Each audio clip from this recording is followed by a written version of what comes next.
Good morning. Today's lecture is entitled The Prince and the Palace, Human Made Divine on the Palatine Hill. And I want to begin essentially where we left off, and that is with the Emperor Vespasian, the founder of the Flavian dynasty, and the political shrewdness that Vespasian demonstrated when he made the decisions that he did, when he made the decision especially to use architecture to further his political agenda. And you'll recall that the way in which he did that was that he, and I'm going to show you the site plan once again on the Esquiline and Palatine Hills, the site plan that shows us how he did this. How he did this was he recognized that he didn't want to associate himself with Nero, but it was to his advantage to associate himself instead with the Emperor Claudius.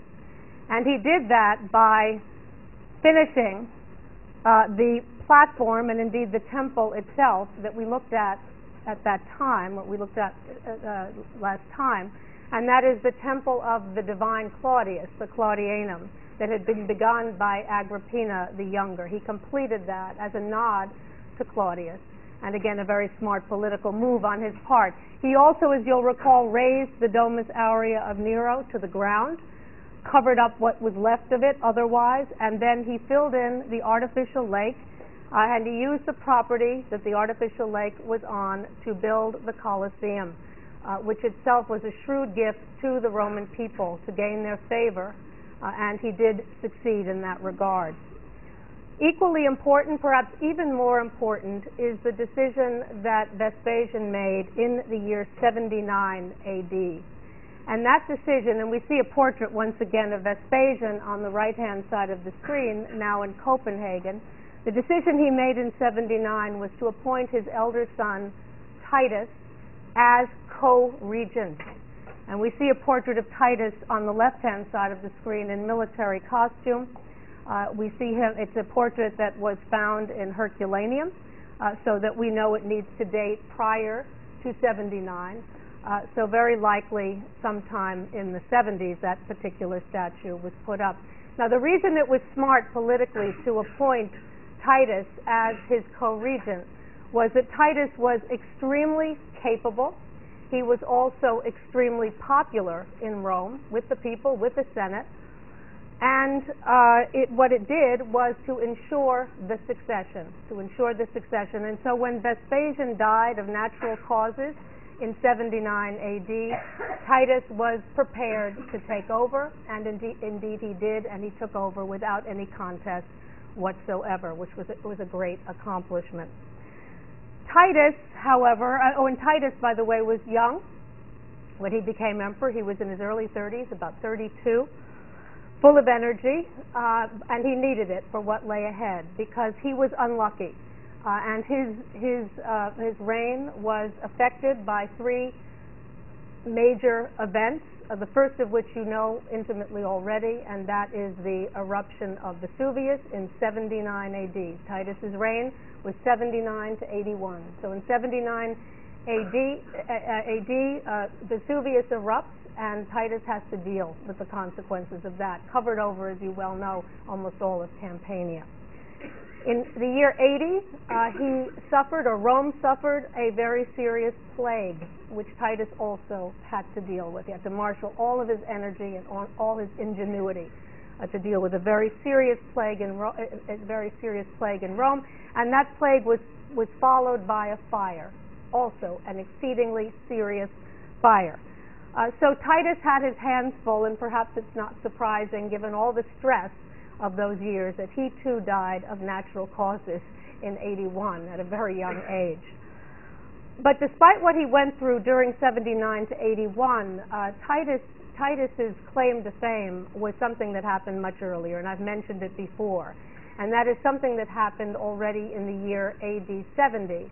And it was in the year AD 70 that Vespasian sent his elder son to Jerusalem, to Judea, to get involved in a major military war.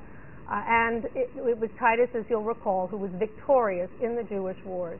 and that took place in 70 AD. 70 AD, and it was extremely important not only in itself from Rome's standpoint, but also because it provided legitimacy to the Flavian dynasty. I mentioned that that when a Roman dynasty came to power in a civil war, which was the case both for Augustus after the Civil War the Civil War that Rome was plunged into after Caesar's death, and was a case again for Vespasian after the chaos of the year 68-69.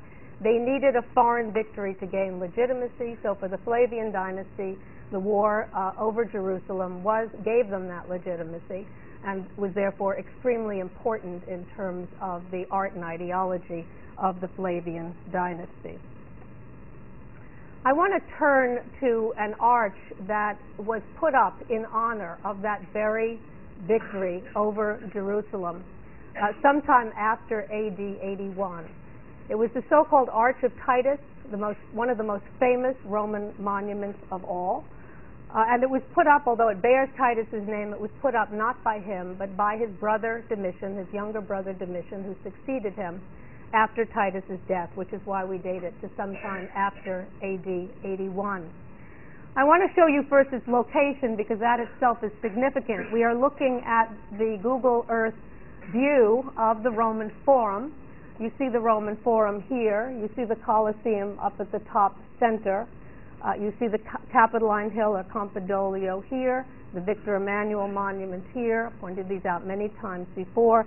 The Via dei Fori Imperiali of Mussolini, the Imperial Fora to the left, again the Roman Forum here, and the Palatine Hill, which we're going to be concentrating on today. But you'll remember that Nero's hope was to link the Palatine Hill with the Esquiline Hill, which is right up to the left of the Colosseum, and to do that via a spur hill that's located just right here, a bit above my finger, a spur hill called the Velia, V-E-L-I-A, that was to link the two. And you'll remember Nero's plans for his Domus Transitoria, this palace that was to serve as a point of transit between those two hills, and you'll recall also the remains of some of the rooms from the Domus Transitoria. So this was again land that had been built up by Nero. So it's not surprising to see the Flavians once again, Titus following suit, and then his younger brother Domitian following suit, to use land that had earlier been used by Nero for new Flavian monuments. In this case, an arch put up to the victory that Titus celebrated over Jerusalem. And if you look very carefully, again, just a few inches above where my finger is, you will see the Arch of Titus standing on that spur hill, on the Velia, between the Palatine and the Esquiline Hills. The Arch of Titus, again, which dates to after AD 81, was placed right next to the Sacred Way, or the Via Sacra. It doesn't span the street, but it's placed right next to it, adjacent to it. And I think you can see that very well in these two views here, which also show that quite a bit of ancient road actually survives, or a piece of ancient road actually survived in the Roman Forum. It's on the slope that you see here, and you can see the way in which it goes right by the Arch of Titus that you see to its right. This is a view up the hill, up the Sacred Way toward the Velia, and here down from the Arch of Titus down into the rest of the Forum. And again, you can see the polygonal masonry of the ancient road still preserved. The ancient way, the Via Sacra, was the road that the triumphant general took when he returned to Rome after a great military victory. So this is exactly the road that Titus himself would have taken when he came back from Judea and walked in triumph, or rode in triumph in his chariot along the Sacred Way and up to the Capitoline Hill, because the triumphant general who was garbed with the attributes of Jupiter in this procession made his way up to the Capitoline Hill, would get off his chariot up there right at the altar in front of the temple of Jupiter OMC and make a sacrifice to Jupiter. So you have to imagine Titus doing this along with Vespasian, because you'll remember I mentioned to you that they celebrated a joint triumph, that Titus was willing to share his triumph with his father Vespasian. So they both would have come in triumph into Rome after this great victory. Once again, you can see the arch in the view on the right. Another view of the arch here, which shows it on the Viglia, and here you can get a very good sense of the way in which that spur hill unites the Palatine and the Esquiline, as well as the proximity of the Arch of Titus to the Colosseum. We are seeing that the Flavians are building up a certain area of Rome with their monuments, and this is no exception. The view that we see here from the Forum of one side of the Arch of Titus shows a modern inscription, but we'll see that there is an ancient inscription on the other side, and we're also going to see that although the arch looks very well preserved, it was actually quite heavily restored by an architect by the name of Giuseppe Valadier, and that happened in the 19th century, that Valadier, V-A-L-A-D-I-E-R, Giuseppe Valadier, restored the Arch of Titus, and the part of the arch that is ancient is essentially the central section right here, mostly on the other side, actually. On this side, just the spandrels and the inner panels here, and on the other side we'll see, well, I'll show you when we get to the other side. So this side, important to know that the inscription is a modern one. Here's the other side of the arch, where you can see again the central section is ancient with the spandrels, these triangular areas here. The columns on this side are ancient, the keystone is ancient, the frieze up above the keystone is ancient, the inscription is ancient on this side, but all the rest was restored by Valadier, as I said, in the 19th century, and Valadier did something very interesting and archaeologically very forward-thinking, in that since the center of the arch was made out of Greek marble, Pentelic marble, P-E-N-T-E-L-I-C, Pentelic marble from Mount Pentelicon in Greece, which in itself is interesting because we saw that the Flavians were using imported marbles in their buildings. I've mentioned that already before, so we see a continuation of that trend here, use of Pentelic marble for the arch. But when Valadier did the restoration, or the reconstruction, he used travertine for the modern parts of the arch, so that when you, probably isn't so evident to you from this view, but when you stand in front of the arch, you can see the difference in the materials, and he wanted to point out to the spectator that there was a difference between the ancient part of the monument and the modern part of the monument as restored by him.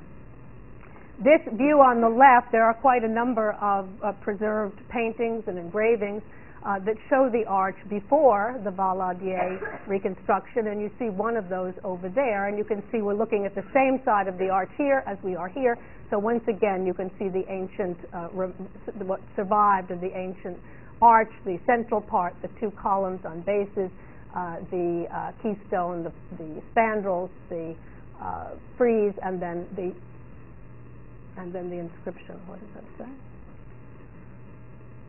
Great. Okay, fine, we'll accept that. And we see that here, and this is another one of those Roman monuments that was essentially preserved because of reuse over time, or at least a part of it that still exists. And this was turned into, as so many other monuments, was turned into a fortress at one point, a fortress that was owned by the Frangipani family in Italy. So that's the ancient part, the rest restored by Valadier, and you have to also reconstruct in your mind's eye that this arch would have served as a kind of statue base for a representation or for a sculptural group in bronze that would have represented Titus and perhaps Vespasian also together, seated in a chariot being led by 4 horses, a great quadriga group that was customarily placed on the top of such arches. Below that, the inscription plaque. Below that, as I've already described, a frieze. I'm going to show you that frieze in a moment. Then the spandrels. And then in the center here, 2 great panels, one on either, figural panels, one on either side of the arch. You see the inscription here. It's interesting because it tells us that it was the Senate and people of Rome, the SPQR, the Senate and people of Rome, who put this up to the divine Titus, Dio Tito, as you can see here, and the divine Titus, who was the son, there's an F for Filius right over here, the son of the divine Vespasian. So the divinity of both of these men, both of whom were made gods at their death, is alluded to here. So the Senate and people of Rome put this up to the divine Titus, the son of the divine Vespasian. And if you can see all of these little holes that are located in some of the letters. The reason for those is that those were where bronze letters were actually attached. So these letters were inscribed, and then bronze letters were attached to them so that the inscription would gleam in the sunshine and so that you could see it from considerable distance. Down below the inscription plaque, we see the frieze, which purports to represent this great procession or parade that took place when Titus returned from Jerusalem and had his triumphal procession along the sacred way and up to the Capitoline Hill and the Temple of Jupiter. And you can see that the artist has made the figures fairly small, but at the same time has made each one distinct from the other so that this is more readable from the ground. And then below that, decoration of the keystone, and then in either a spandrel or triangular area at either side of the keystones, we see victories, flying female figures of victory that are, of course, making reference in a general way to this great victory that Titus had over Jerusalem. Important from the architectural standpoint are the columns and especially the capitals. I show you a detail of one of the preserved, there are two again, but one of the two preserved capitals from this side of the arch that the side that faces the Colosseum, and you see it here, and it's a distinctive capital that we have not seen before. It's a capital that actually combines the Corinthian and the Ionic, because you can see the Corinthian acanthus leaves growing up here, flowers as we see in the usual Corinthian order, and then prominent volutes of the Ionic order up above. We refer to this as the composite capital, combining Corinthian and Ionic. We see it quite infrequently in Roman architecture, but we do see it on occasion, so it's good for you to know about. In the center of the bay, I mentioned that there were two great figural panels, and these figural panels make reference to Titus's victory over Jerusalem, to this important event from the point of view of the Flavians that gave their dynasty legitimacy. And we see one of those here. We actually see an image of Titus in his chariot, and he's riding alone without his father. He's riding alone in his chariot with the exception of a female figure who accompanies him. And you can see that female figure is winged, and she is a personification of victory. So she is heralding the victory that he has had in Jerusalem, and in fact she holds a laurel wreath above his head, crowning him because of that victory. The chariot is led by 4 horses who are whizzing by, as you can see here, and they are led at the front by a woman in a helmet and military costume who might well be Roma, the personification of Rome herself. And what is she doing? She's welcoming Titus back to Rome after his great victory over Jerusalem. Over here, two other male figures, both headless today, but one of them in a toga, and the other figure with a bare chest and a mantle wrapped over the lower part of his body. Because we have the same figures in other reliefs, we know, despite the fact that they are headless, that these are personifications of the Senate. The person in toga is the Senate, the Genius, G-E-N-I-U-S, like genius, the Genius Senatus, or the spirit of the Senate, and the Genius Populi Romani, which was the representative of the Roman people. So keep in mind, again, it was the Senate and people of Rome that put up the arch to Titus, the son of the divine Vespasian, and we see themselves, or their personifications, represented in this scene. More interesting from our standpoint vis-a-vis architecture is the other scene on the other side of the central bay, where we see the Roman soldiers, or a group of Roman soldiers, bringing back spoils or booty, trophies from Jerusalem, things that they have stolen from the temple in Jerusalem. And you can see the famous 7-branched candelabrum that they are carrying here. The weight is so great that their shoulders bend under that weight. And we also see them with a table over here that has a number of sacrificial implements and so on that were taken also from the temple in Jerusalem. So they carry these along in this parade for the people to see, for those in Rome to see, to get a real palpable sense of what it meant to have this victory and of the spoils that are being brought back. And you can see that this is represented very illusionistically, and you can see that they seem to be walking through an arch that is also represented here. A very interesting scene indeed. And you'll recall what they did with those spoils. They took those spoils and they put them in the templum pacus that we talked about last time, or the forum pacus that we talked about last time, that served essentially as a kind of museum where the people of Rome could see these images. So once again, the Flavians always showing an affinity for and an interest in the people of the city, that they were trying, of course, to court favor from. So we're seeing Domitian, who again was the commissioner of this monument, continuing on in the same vein as Vespasian and Titus, honoring this victory that gave legitimacy to the Flavian dynasty, but also always acknowledging and thinking of the impact that it's going to have on the Senate and the people of Rome.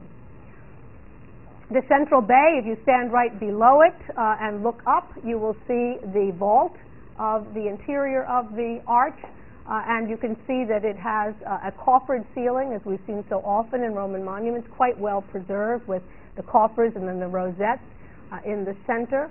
And if I show you another detail of that, you'll get an even better sense of it, and also of how ornate the decoration is. We've talked about the fact that the Flavians had a particular interest in very ornate decoration, and you can see that as well here. In fact, the drill has been used so extensively that it almost dematerializes the vault, I think, in a very interesting way, creating a kind of overall tapestry of dark and light. And then in the center, a panel that is surrounded by a garland, and in the center of that panel, a depiction, you can probably barely see it from where you sit, but a depiction of Titus being carried to heaven on the back of an eagle. In this case, Titus is not in military dress, but in a toga. He's on the back of an eagle with outstretched wings, and that eagle is taking him up to the heavens. What this is a representation of apotheosis, A-P-O-T-H, E-O-S-I-S, apotheosis, or divinization. The divinization, because the Romans believed that they could make humans into gods after their death, the making of Titus into a god after his death, and the depiction of the material depiction of him actually being carried to heaven on the back of an eagle. A very powerful image, and the fact that it is in the archivault of this vault here has led scholars to suggest that it is possible that the Arch of Titus in Rome served as Titus's tomb. And that seems to be corroborated by the fact that behind the attic, or inside the attic of the arch, is a staircase as well as a chamber. And I show both of them to you here, a spiral staircase and a chamber that might well have served as a burial chamber for an urn of Titus. The urn was not found in the excavation of this monument, so we can't prove this, but I think it's very possible that this arch served as a tomb for the Emperor Titus. Titus was succeeded, as I've already mentioned, by his younger brother Domitian, whom you see in two portraits here, a portrait from Munich on the left in military garb, and then a bust-length portrait in Rome on the right-hand side of the screen. Domitian was born in AD 51, so he was only your age, about 19, when Titus went off to the Jewish wars. There was never any question that Domitian would succeed his brother. Vespasian was in this for the long haul. He created a dynasty and expected both of his sons, first Titus, his older son, and then his younger son, Domitian, to succeed him. So Domitian's eventual rise to power was never in question. And yet Domitian was jealous of his brother, who was very popular in Rome, as I've already mentioned, and who had this great military victory on which the Flavians based their claim to rule. And Domitian was very jealous of his brother. He felt out of the loop. And so when he succeeded Titus, quicker than he thought, because Titus died way before his time, in his 30s, as you know, when Domitian succeeded Titus, he came to power as a very embittered man. and he never got over that bitterness.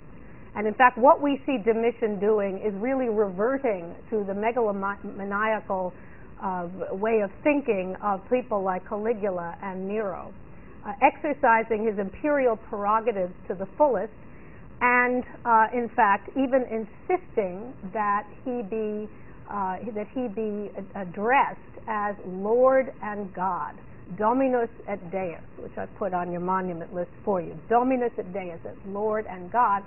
And he, not surprisingly, given his bent, he not surprisingly moved away from the public architecture that Vespasian and Titus had favored. For Vespasian, of course, buildings like the Colosseum. For Titus, the baths of Titus. The public architecture that had been favored by his father and his brother. He moved back to being interested in building palatial architecture, essentially to his own glory. And we're going to see that the major monument that he commissioned was the imperial palace on the Palatine Hill that had been begun by Tiberius and Caligula. He completed that palace in the 90s AD. Before we get to that, which will be our main focus today, I would like, because it's extensive and there's a lot to see, I would like to say a few words about another commission of Domitian, because he wasn't without the desire to at least build some public buildings, and I'd like to begin with one of those here. This is a model of the so-called Stadium of Domitian, a stadium or a race course that was used, that was put up during Domitian's reign. We date it usually to the latter part of his reign, 92 to 96 AD. And you see that model again here. And you can tell a lot about this building from both the scanty remains, but also from other evidence that allows us to be able to reconstruct it relatively accurately.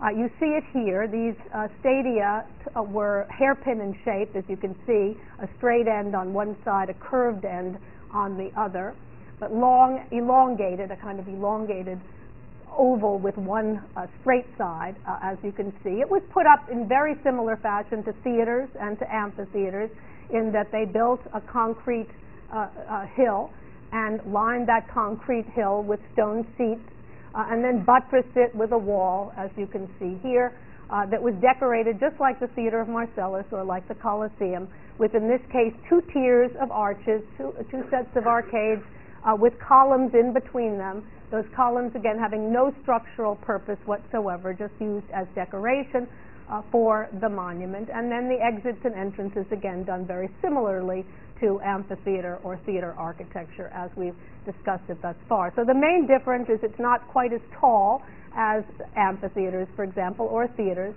and just two tiers of columns, as you can see here.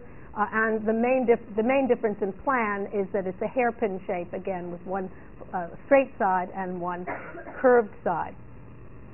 Only a small, one can see today, and this is essentially underground, or what survives of it is underground, although there's one section that can still be seen, as I'll show you in a moment.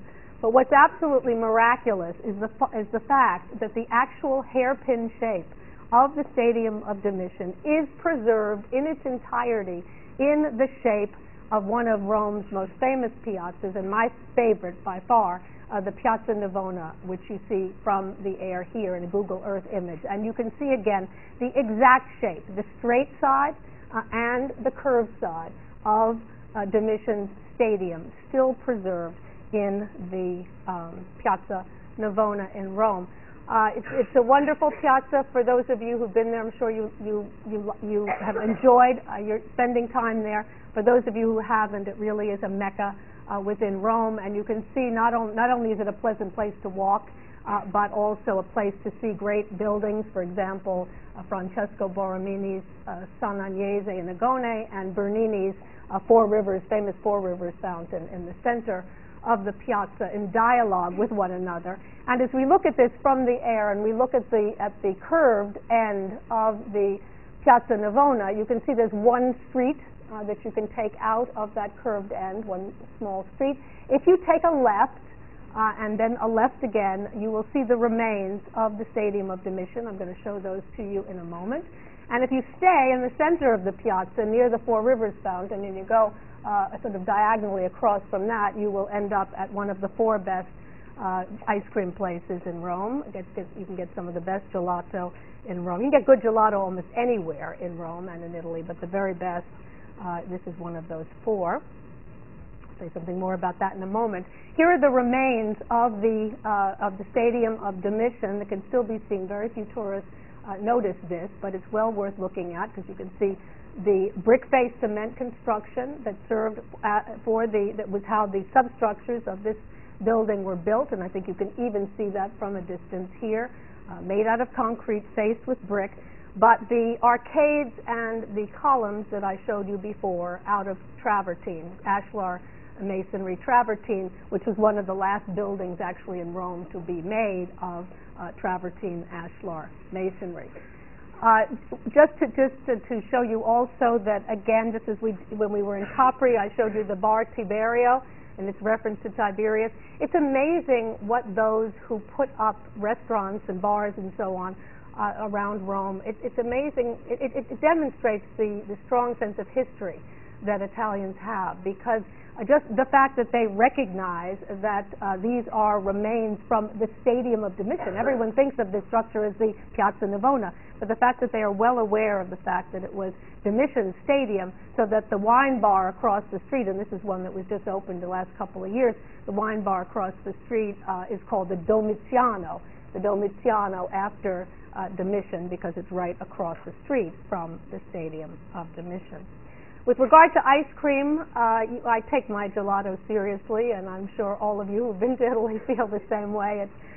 It's not like American ice cream. Not that American ice cream isn't good, but it's absolutely fantastic. And so I will make some recommendations this semester.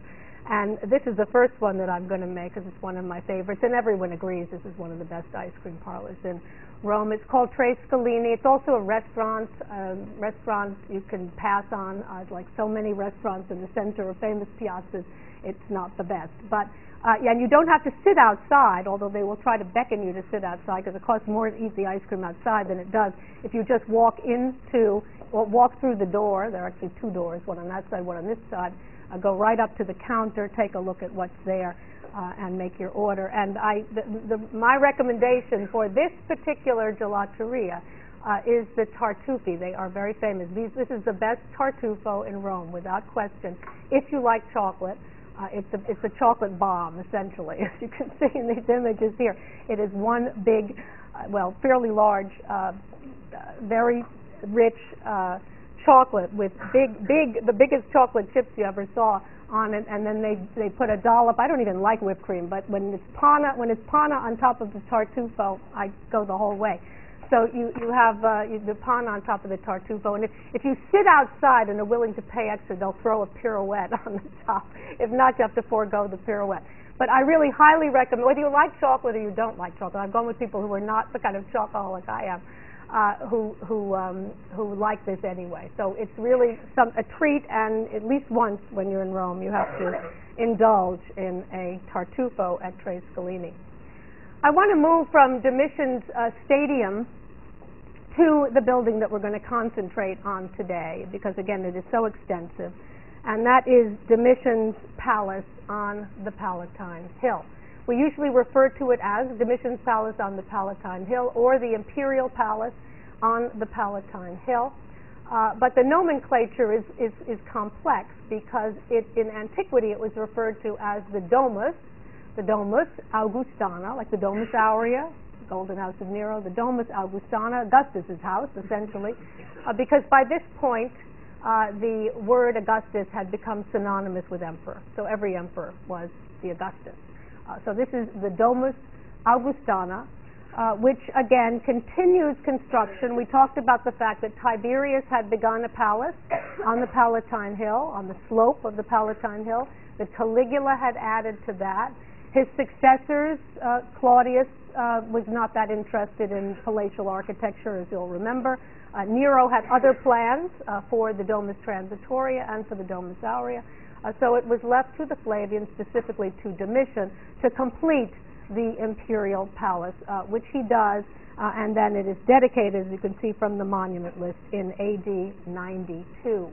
We also know the architect of the Domus Augustana, and that was a man by the name of Rabirius, R-A-B-I-R-I-U-S, very important Roman architect by the name of Rabirius.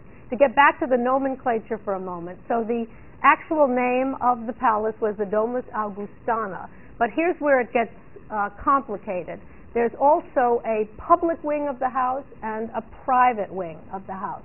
The public wing, and you can see it in this Google Earth image from the air, the public wing is on one story, and we see that over here, and that was referred to in ancient times as the Flavian house, the Domus Flavia, the Domus Flavia.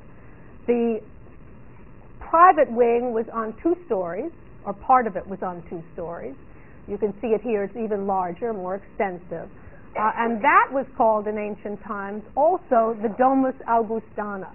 So this word, the Domus Augustana, referred both to the private wing, as opposed to the Domus Flavia, but also to the palace as a whole. So I just wanted you to be aware of that, because as you do your reading and the textbooks and so on, you might find that a little bit confusing. But we can simplify it completely and just call it the Palace of Domitian on the Palatine Hill, which is what I suggest we do.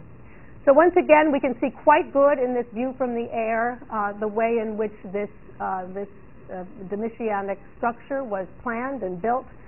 We see over here, for example, and I'm going to show you these in plan and also the remains shortly, we can see on the upper left what is a basilica. Next to that, an audience hall, a great fountain court over here, a triclinium or dining room over here, and then fountains on either side that belong to the Domus Flavia, or the public room, public area of the palace, public section of the palace. And then over here, the private area, as I said, larger, on 2 stories right here, with a court in the center and a whole host of small rooms surrounding that, living quarters and so on for Domitian and others, a peristyle court, another peristyle court, and then a great sunken stadium over here on the right. This was a far cry from Romulus's huts, as you see them, the Romulus's village of the 8th century BC that I remind you of over here.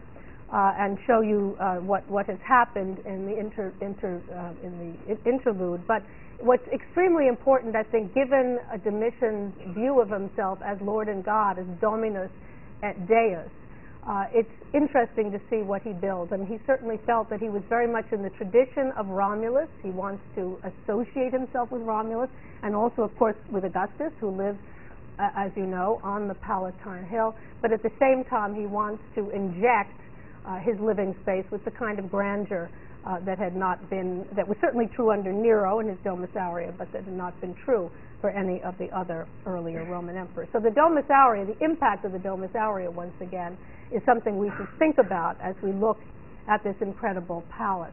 This is a plan from the Ward Perkins textbook that perhaps shows you better than the view from the air exactly what this structure was all about. We see the public wing on the left-hand side, the Domus Flavia of the palace on the Palatine Hill, and it includes, as you can see in the upper left corner, a basilica, a room with a central space divided by 2 side aisles by columns, and that was a basilica that Domitian himself sat in and tried cases in as the judge. Then next to that, an audience hall, or an aula, A-U-L-A, that was the place where Domitian met with visiting dignitaries. Then on axis, up in the upper right, a lararium, which was a place where they kept household gods and so on. Then on axis with the audience hall, the peristyle, and if you look at that in plan, it's got columns, of course, as peristyles do, but look at what's in the center of it. It actually is a fountain, and it is the fountain that is octagonal in shape. So the impact of Nero's Domus Aurea immediately clear, the impact of that remarkable octagonal room on the architecture of Domitian and on the architect Rabirius. So an octagonal fountain. And then on axis with the aula, or audience hall, the peristyle, is the triclinium, or dining room of the house, a very large dining room with panoramic windows through which one could see a very interestingly elliptically shaped fountain, one on either side.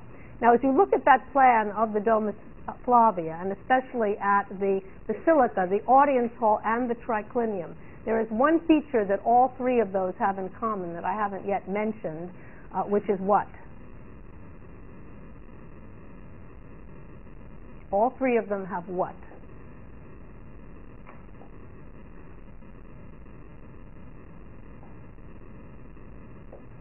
No one? A half circle. Okay, exactly, an apse on one end. And all of those apses face in the same direction. The basilica has an apse, the audience hall has an apse, the triclinium has an apse. Those were Domitian's apses. That's where Domitian sat, Dominus Deus. He wanted to be honored, in fact, worshipped as Lord and God, and he needed a space to do it in. And he wanted to sit on a throne underneath the dome of heaven, in a sense. And the dome of heaven was a vault made out of concrete and decorated in some way in antiquity, probably with mosaic or whatever, to give it the sense of a dome of heaven.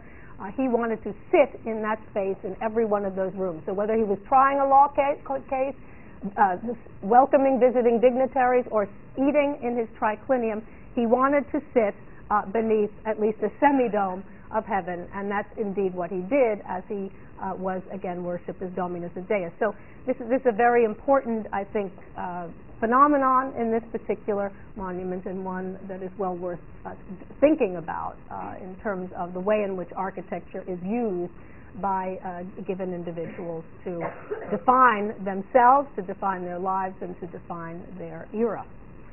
Over here again, the private wing, I'm going to hold on that for a moment. We'll come back to that shortly. This is a detail of the basilica, where we see the plan of the basilica and also a cross-section of the same structure. And you can see it is completely in keeping with other basilican architecture we've looked at, both in civic locations and elsewhere. A central nave with an apse on one end. Again, imagine Domitian sitting over here. The central nave divided from the side aisles by columns.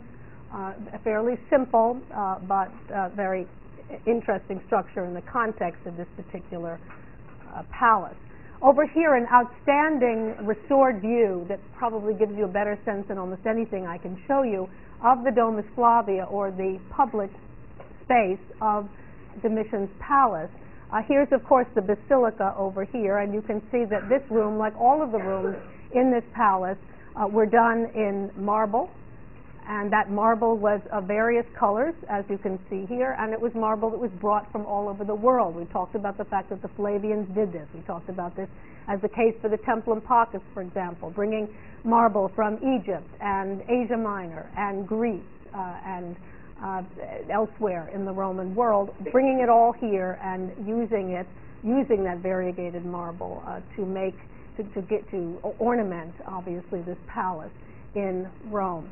Over here, the aula, or the great audience hall, the aula regia, we call it over here, also with the marble on the floor as well as on the walls. You can see that this particular room, and it was apparent in plan as well, has a scalloping on either around the edge, around the perimeter of the room, a series of niches, as you can see, with statuary in them, surrounded by columns, two tiers with other windows up above, as you can see. And here you get a sense of that of the space in which Domitian would have sat, the apse of the room, the curvature of the wall, made, of course, out of concrete, as this entire structure was, made out of concrete with a semidome. And you have to, again, imagine Domitian sitting beneath that, or inside that apse and beneath that semidome here. The peristyle court open to the sky, columns all around, covered colonnade, 2 stories, and then in the center this octagonal fountain. Leave it to Domitian, leave it to Rabirius to transform Nero's octagonal room into a fountain in the context of this palace. And then on axis again with the aula regia and with the peristyle is the triclinium, and this restored view again gives you a very good sense of that apse in which Domitian would have sat enthroned with the semidome above his head, 2 tiers, again the walls decorated with variegated marbles brought from all different parts of the world, as well as with columns. and then picture windows through which you would see these very interesting elliptical fountains as you dined, one on either side of the structure. There's a lot of controversy as to how the rooms that were roofed, whether they had barrel vaults or not. You can see this particular restored view shows one flat roof and one barrel vaulted roof. We're not absolutely sure about that, and again, scholars continue to argue which was the case here. I mentioned statuary in the Aula Regia, and we have some evidence for what that statuary might have been like and the way in which it was used by Domitian. I show you two examples. These are two statues, one representing Hercules on the left and the other on the right representing Apollo. And these are truly colossal in scale. They are made of beautiful materials, again, imported materials, in this case a kind of maroon-colored stone, in this case a greenish-colored stone.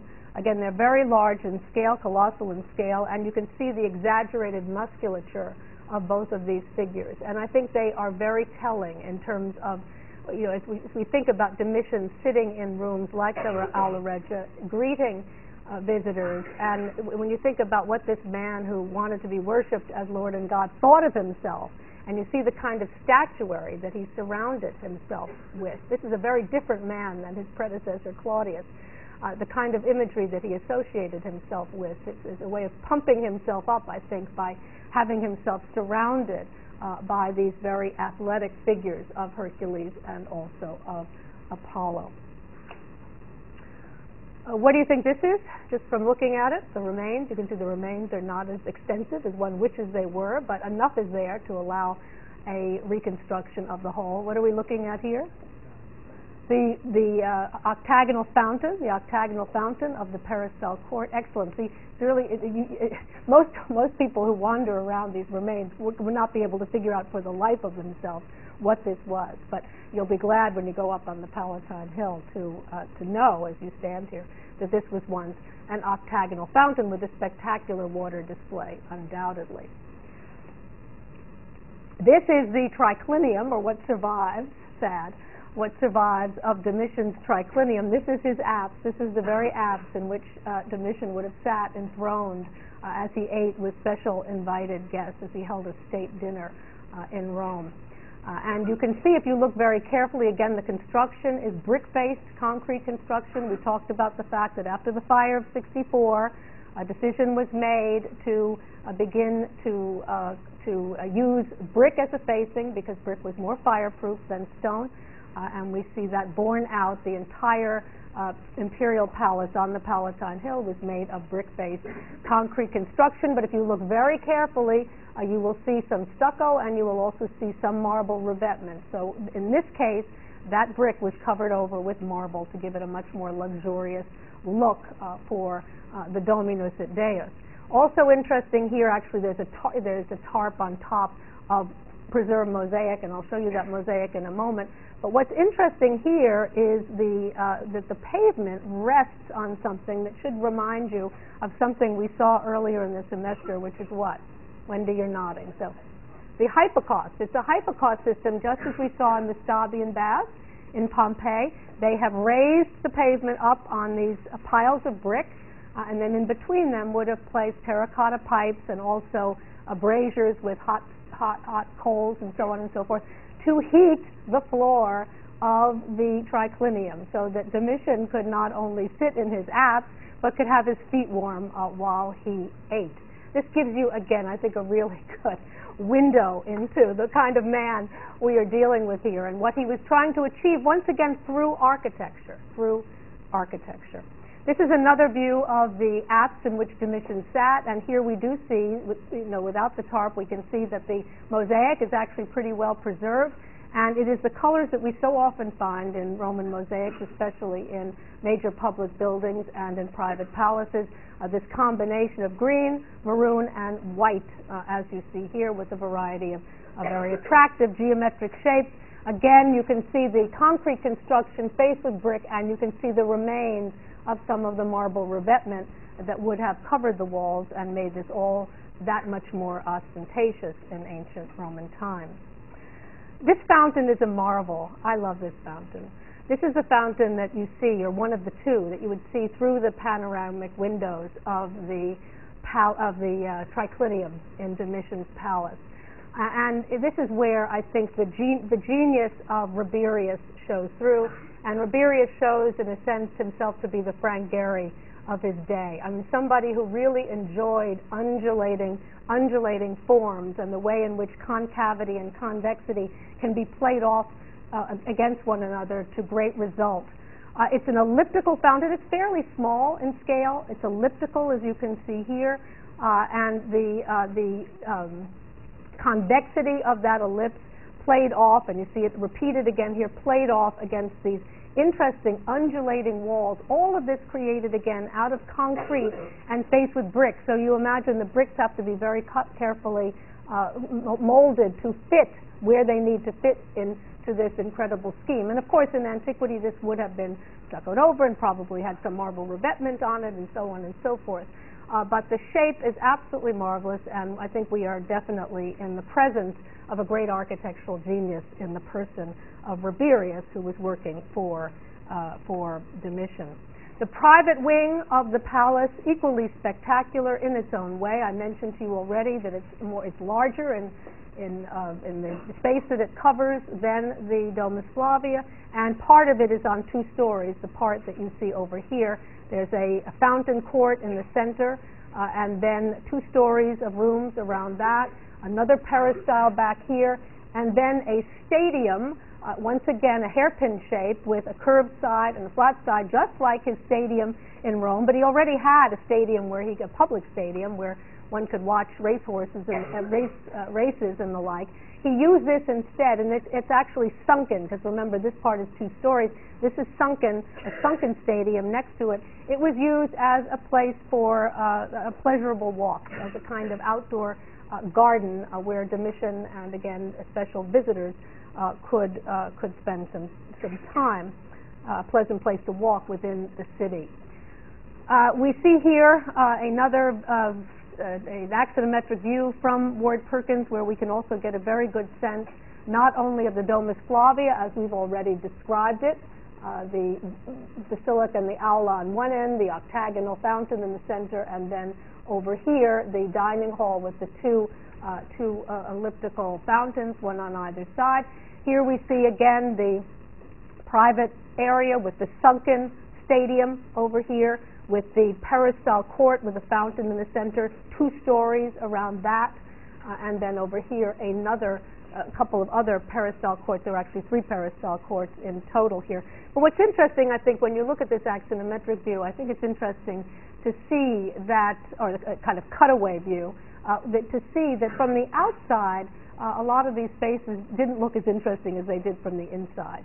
We are definitely moving. I mean, we've seen that be the case for a while vis-a-vis Roman architecture. Think back to some of the early residences in Pompeii, where they were very plain and severe on the outside, but when you went inside and saw the atrium and the impluvium and the compluvium and the garden, it was something else again, this whole element of surprise. And that's true even here, I think, in this palace, where the structures are less interesting from the outside and more interesting from the interiors of them. Here's a Google Earth image again of just the private part of the palace, where we see this interesting peristyle court, the other 2 peristyle courts behind it, these rooms placed on 2 stories, and then once again the sunken stadium. Sunken stadium is actually quite well preserved, as you can see here. It's one of the better preserved parts of the villa today. You can get a very good sense not only of its shape and also of its scale. It's enormous, huge stadium.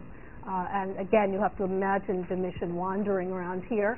And you can see the curved end on one side, but most importantly, the concrete construction faced with brick and including columns and other marble revetment.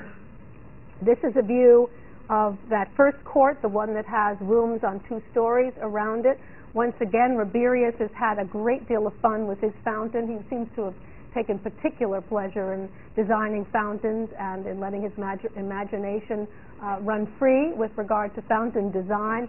You see here, again, he's playing off convex against concave. He's done all of this out of concrete. These shapes are done in concrete, faced with brick, and again, the bricks have to be molded very especially to fit the space within that they need to accommodate themselves to.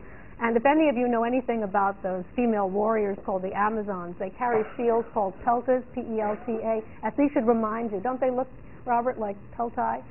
They look very much like, that's probably coincidental. I'm not implying here that there's any particular iconography to this particular fountain, but who knows? But they do look very much like shields that are carried by Amazonian women. But at any rate, this playing off of convex against concave, Rabirius is clearly enjoying himself with this monument.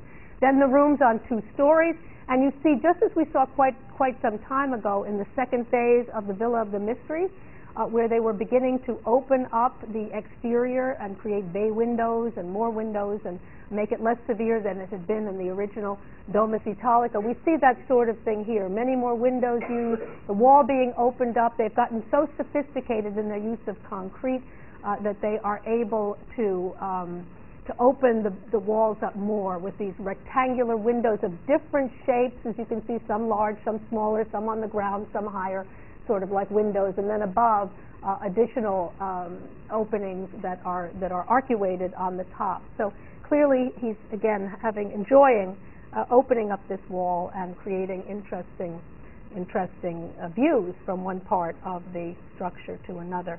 Two more images of that wonderful fountain, where I think you can see even better the way in which this has all been done out of concrete, faced with brick, and you have to imagine, of course, the spectacular water display, the actual water jets that would have come up.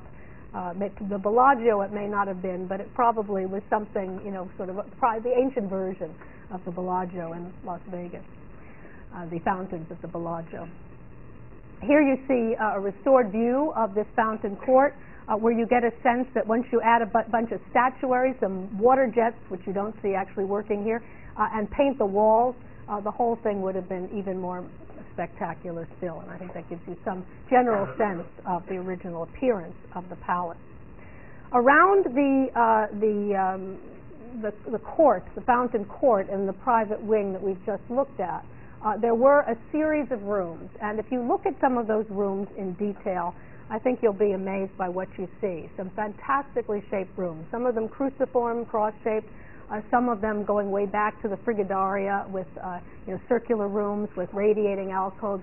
And not surprisingly, again, given what Severus and Keller were able to achieve at Nero's Domus Aurea, given the fact that the octagon is clearly also in the mind of Rabirius in this building, we see him creating small octagonal rooms and exploring and experimenting with those octagonal rooms. And you see a couple of them in plan on one of the sides of this fountain court. I show you here a view or several views from the Ward Perkins textbook, where we see a cross-section, a plan, and also an axonometric view of one of these octagonal rooms that we believe was designed by Rabirius for the Palatine Palace. And I compare it down here to the octagonal room of Nero's Domus Aurea, which was clearly the model for Rabirius's foray into to designing octagons. It's a much smaller room than Nero's octagonal room, but he takes the whole concept a step further. It's an octagon, yes, it's 8-sided, just like the Domus Aurea.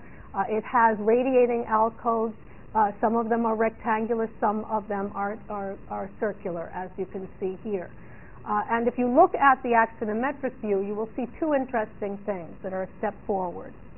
One of them is the fact that although in the Domus Aurea, the 8-sided room, although the room was 8-sided, the dome was itself essentially curved as a traditional dome.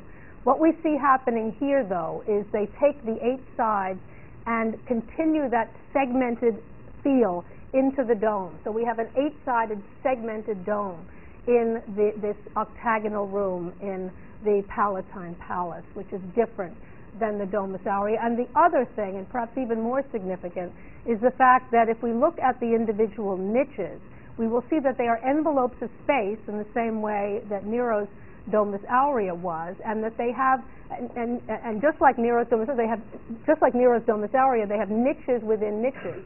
But what Rabirius has done here is something really quite extraordinary and very different from anything we've seen earlier in Roman architecture, and that is he's placed some of these additional niches or windows or doorways off axis with the niche itself.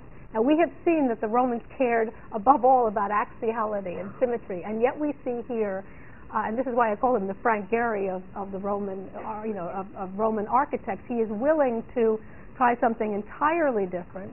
He is clearly enamored of circles and rectangles and domes and the like, but he is also willing to dispense with the usual axiality of Roman architecture and explore placing things off axis in a quite inventive way. And I can show you that even better by looking quickly at the two views of one of these octagonal rooms from the private wing of the Palatine Palace, where you can see not only, and I hope you can see it from where you are, you can see not only the segments. Can you see the segmented dome? I think quite clearly here. You can see these envelopes of space. You can see these openings, this whole idea of creating vistas from one building to another. And you can see the way in which these vary, that some are doorways, some are windows. But I think you can also see the way in which he is beginning to place, here's a window that is placed completely off axis with the niche. This is even more apparent in this other view, where you can see one of these radiating niches, and in that radiating niche there's an opening that starts at the floor, and then there's another opening to the left of it that's higher up. And again, you get this sense of asymmetry rather than symmetry in this. And this is, again, very, very experimental, very different. It really is different than almost anything I can show you, not only before, but even after this great work of architecture. And it gives us some insight into the creativity of Rabirius and the way in which Domitian was allowing him to be, because I think this goes above and beyond. Clearly, Domitian is imaging himself, I think, especially in the public realm of this building. He's very concerned with how he's presenting himself to his public. Over here, I have the sense that he has really let Rabirius be Rabirius, that he's let Rabirius do what he wanted to do, to create an interesting and architecturally exciting space in which he could live and could enjoy some of the interesting architectural motifs that Rabirius instills in this extraordinary structure. Now, Domitian was succeeded by John Kerry. No, well, sort of, in the sense that he was succeeded by a man by the name of Nerva, who looks very much like John Kerry, don't you think? I mean, that's a coin of Nerva on the left-hand side of the screen. Domitian, by the way, I think I may have forgotten to mention, but he ended up just the way Nero did. He was, well, in his case, he was actually assassinated. Nero was forced to commit suicide, but Domitian was assassinated.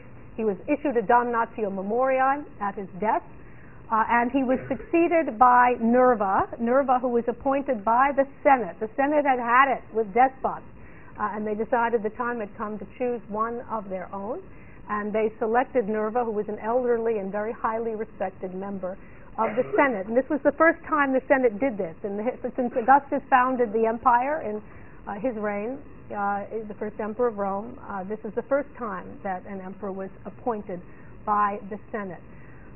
Nerva was a highly respected and pretty level-headed guy, and he was able to bring peace and prosperity back to the empire. He did not last very long, however. He had a very brief reign, and therefore very little time to have an impact on architecture. But again, you see him represented on a coin on the left-hand side of the screen. I'd like to show you one building, though. I'd like to end today with one building that was actually begun by Domitian and then completed by Nerva. It began as the so-called Forum Transitorium under Domitian and became the Forum of Nerva under Nerva. In order to do this, I need to take you to the general plan of the imperial fora in Rome. We've looked at this before. You'll remember the location of the Roman Forum here and obviously down below. The Forum of Julius Caesar that we've already studied. The Forum of Augustus built right next to that we've also looked at in detail. And then the Forum Pacus, or the Templum Pacus of Vespasian, which we have looked at more recently and which you'll recall was built in such a way so that it faced the Forum of Augustus and the Forum of Julius Caesar next door. I mentioned to you, I think already, that there was a very large piece of property over here on which stood essentially one of Rome's 7 hills, the Quirinal Hill, Q-U-I-R-I-N-A-L. The Quirinal Hill of Rome occupied this area. But it was an area that was being eyed by Domitian. You can see from his palace that he had big plans. And once the palace was coming to fruition, he was thinking again about public architecture and the fact that he would really like to build a forum to rival that of his father, a forum that was bigger than that of his father's, and he'd like to put it over here facing his father's forum across the Forum of Augustus and the Forum of Julius Caesar. He dreamed those big dreams, but he was never able to realize them. What he did instead was to take this area that was located between the Forum of Vespasian and the Forum of Augustus, Forum of Julius Caesar. This area that I mentioned to you was called the Argiletum, A-R-G-I-L-E-T-U-M. I think I've got it there. The Argiletum. That area was a street that connected the Roman Forum with an area of Rome called the Subura, S-U-B-U-R-A. The Subura, which was a residential area that I mentioned had in it mostly these wooden apartment houses. Large numbers of people lived in the Subura. So there was a street, the Argiletum, that attached the two, or that connected the two to one another. And Domitian decided to use that as a forum to himself that would be placed next to that of his father. And he placed in that forum a temple of his patron goddess, Minerva. His patron goddess was Minerva, and he built a temple to honor her in this location. Because this forum was like a street and was so narrow, that had an effect on what could be built there. So that you can see, for example, in plan that while the forums of Julius Caesar and Augustus and the Forum Pacus all had colonnades, covered colonnades, in fact. There was no space to build a covered colonnade here. So what they had to do was place the columns very close to the wall and not put any ceiling on top of those columns. You can see the same here. This is a plan of the original Forum of Domitian, or what was called the Forum Transitorium, because it served as a point of transit between the Subura and the Roman Forum. The Temple of Minerva over here, consistent with temple architecture as we've seen it thus far this semester, a temple with a frontal orientation, single staircase, facade orientation, freestanding columns in the porch, and so on. The entranceway over here, the Forum Pacus would be here, the Forum of Caesar and Augustus at the top. And then you can see these bases for the columns very close to the wall, not attached to it, but very close to the wall on either side, because there's no space for colonnades. Here's a Google Earth image showing the imperial fora as it looks today, part of the later Forum of Trajan, the Forum of Augustus, and what is preserved of the so-called Forum Transitorium over here. This is a model of what the Forum Transitorium would have looked like in ancient Roman times, in the time of Domitian, with the Temple of Minerva, with these columns on either side. And you can see from this model the difference that makes when you don't have enough space to build covered colonnades. You've got columns that look like they are projecting out of the wall with projecting entablatures on top of them. We have not seen this before in built architecture. This is a very important development. We have seen it in painting, but we haven't seen it in built architecture. Here's a detail of the Forum Transitorium with these columns placed almost flush with the wall, although not quite. They project a little bit in front of the wall with the projecting entablatures. The walls made out of tufa blocks, as you can see here. The rest with marble and a panel at the top, and we think there would have been lots of such panels representing the goddess Minerva herself. So we see that here. We have not seen it in built architecture before, but we have seen it in painting. This is a detail of Cubiculum 16 in the Villa of the Mysteries, and you can see one such set of columns that project out of the wall with the projecting entablatures up above. So it's something, again, that we think may have been done in temporary wooden architecture, for example, but keep in mind how early that painting is. You all know the date of it because you've studied it for the exam. It's mid-BC. So it's way before even the Augustan period, and yet we see that there, and now we finally see it in built architecture, and it's going to have a real history in Roman architecture in a very different way than concrete does. This whole idea of decorating a wall by placing a series of columns that project in and out along that wall, giving it a kind of, using the traditional language of architecture, columns, to create a kind of undulating wall, or what we're going to call later in the semester a Baroque wall. Two details of one of the surviving capitals with the frieze up above, a frieze that represents scenes of women weaving. I'm not going to get into the meaning of all of that here today, but you can see the way in which the columns project somewhat out of the wall, Corinthian capitals, projecting entablature, very highly decorated, just like all of Flavian architectural ornament, as you can see here, very deeply drilled, and so on and so forth. But this whole idea of decorating a wall in this way and instilling movement in that wall by this undulating in and out scheme is going to again have a very important future in Roman architecture. This is an interesting view because it shows us just what we've looked at, some of those remaining columns from the so-called Forum Transitorium, which was renamed the Forum of Nero after Domitian's death and Damnatio Memoriae. Nero just took it over and said, okay, it's my forum now, and renamed it to himself, but didn't add anything architecturally to it. We see it here, and this is one of those great views in which you can see the difference between modern ground level and ancient ground level. In order to see the lower part of the forum, you've got to go right up to the edge of the street and look down on it. And this also an interesting engraving by the famous artist Piranesi print of the 18th century. He did a lot of wonderful prints, and if there's any interest in this class, by the way, we have plenty of these at Yale, and I know one of the teaching fellows, if not more than one, would be more than happy to find the time to take those of you who might be interested in looking at Piranesi prints of Rome over to the British Art Center and so on, or elsewhere, to take a look at these. But what's interesting about this one is it shows where the ground level was at the time that this was engraved by Piranesi, that is in the 18th century. It was pretty much where it is here. It was much higher than it is now, and then when they excavated it in modern times, they got us down to ancient ground level and to the bottoms of the columns.